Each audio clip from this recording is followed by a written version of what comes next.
we are seeing more no-hitters than ever. Wade Miley over the weekend for the Cincinnati Reds threw the 4th no-hitter of the season. Absolutely dealt. But it led into another question for me. And Wade Miley's was the 2nd of the week. John Means of the Orioles threw the first one against the Seattle Mariners. And then later in the week, Wade Miley threw his. What's going on in the league with no-hitters, man? This is unbelievable. I start to think, like, is this good for baseball? Is this good for the game? I love no-hitters. I absolutely love no-hitters. My brother's thrown 3 of them. I have a soft spot in my heart for pitchers doing really cool things, and a no-hitter is a really cool thing. But we're seeing it so often right now. Is this good for baseball? No. No, it's not.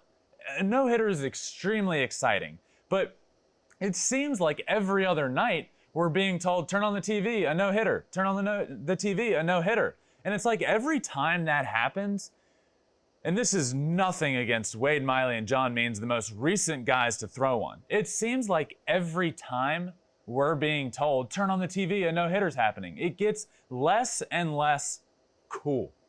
It's like, of course one's being thrown. It's been a few nights since one has happened. A no-hitter is so difficult to do. And it seems like we're seeing more and more. And I wanted to dive in a little more to why we may be seeing more. And look, I don't have all the answers, but I have some ideas. You know, the baseball has changed. I think maybe that's playing a little role into it. But look, pitchers are more and more throwing harder and harder and harder. Pitchers are now regularly throwing 100 miles an hour, and the ones that do, it's moving like a slider. It's unbelievable the stuff pitchers have right now. And then you start to look at the access that we're getting more and more into numbers, analytics, spin rate. If I do this with my finger, I get a lot more spin. If I do this, my velocity gets a little better.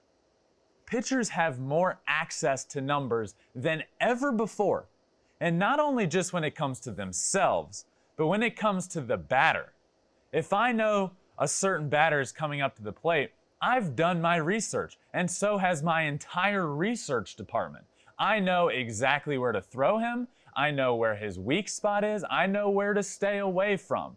And every year we get more and more and more information, and we learn, this is important, we learn as we get more numbers how to best use them, how to associate the numbers that we're getting and how to turn that into outs on the other end.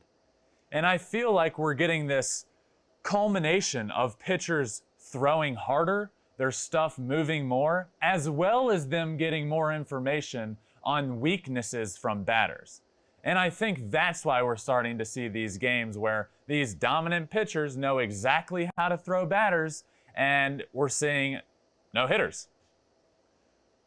When I look online, I'm starting to see a lot of, yeah, this is happening because of launch angle. Launch angle's changing baseball, and that's why we're seeing these no-hitters, because hitters are just going up there and launch angle, launch angle. I want to explain to you guys why that is not true. I went to the hitting coach that is known to be the father of launch angle. His name is Craig Wallenbrock. Now, I want to explain to you guys, and for those of you that are watching this, I'm going to explain a little bit on camera here. I want to explain a little bit what launch angle is, because it's not, I'm going to swing straight up. That's what the misconception is. I'm going to swing up and try and hit a homer. Launch angle, in a nutshell, is just getting yourself in a good slot at the beginning of the swing and staying in it as long as possible. So you're getting into the slot early, you're staying in that slot through contact, and you're staying in it through as long as possible. And the goal is to get in the slot and stay through it, and hopefully when your swing reaches contact, we're catching the ball while our swing is naturally moving up and through the zone. That is launch angle. It's not, okay, I'm going to try and hit this ball out. Let me dip my shoulder and swing up. It's the opposite of that. It's putting your swing in a good position to have success and staying on this path the whole way through the swing.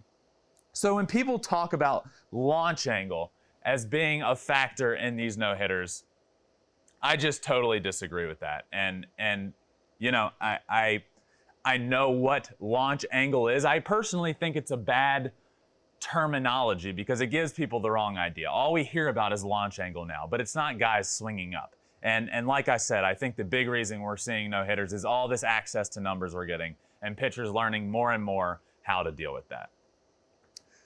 So those are my storylines of the week. Pujols, a big one, and all these no-hitters happening, man. I love me a good no-hitter, but they are starting to happen a lot. But congratulations to Wade Miley and John Means this week on throwing no-hitters. Awesome stuff. Thanks for watching. If you love flipping bats, swinging 3-0, or just talking ball, join us. Call us at 213-537-9339 with your questions. We have a weekly guest, and we have a lot of fun, so hit that subscribe button.